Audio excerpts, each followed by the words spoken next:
Welcome to Draw Tip Tuesday. Here's your weekly dose of inspiration to build a creative habit, one drawing at a time. Brought to you by Sketchbook School.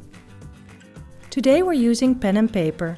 I'm using a Uniball Eye rollerball pen because the ink flows nicely. And if you want to add watercolors to the drawing, you can because the ink is waterproof.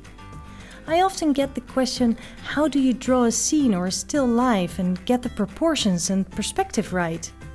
So I set up a little still life of stuff in my studio to answer that question.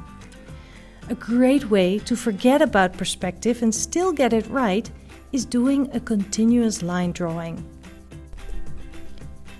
In a continuous line drawing, you look both at the subject and the paper, moving your pen over the paper without lifting your pen off the paper. The single unbroken line is creating the drawing.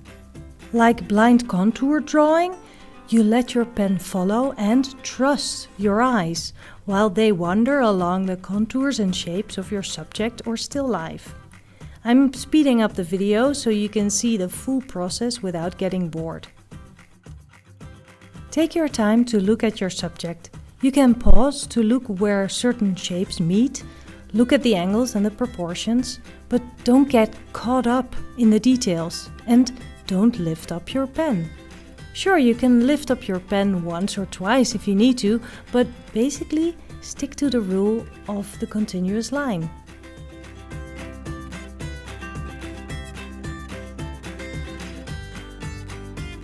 You'll see that in the beginning it'll be tricky to make the lines meet again and to get the proportions right, but continuous line drawing is simple to practice.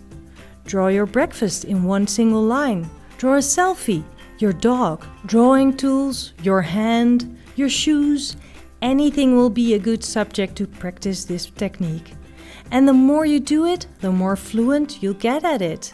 And you'll be surprised how well you will capture perspective without even thinking about it. You're way too busy finding clever ways to not pick up your pen and focusing on proportions.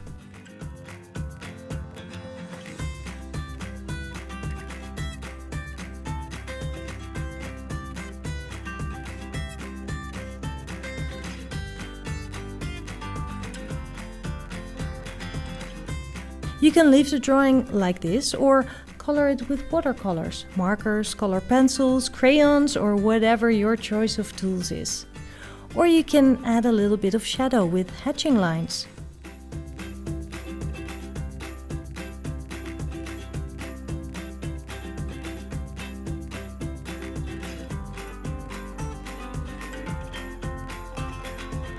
The drop shadows are very soft because of my lighting, so instead of hatching lines, some light stippling can indicate the soft shadows.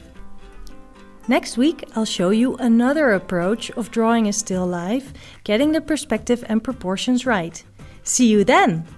And in the meantime, if you want more drawing practice, ideas and inspiration, sign up for a class at sketchbookschool.com.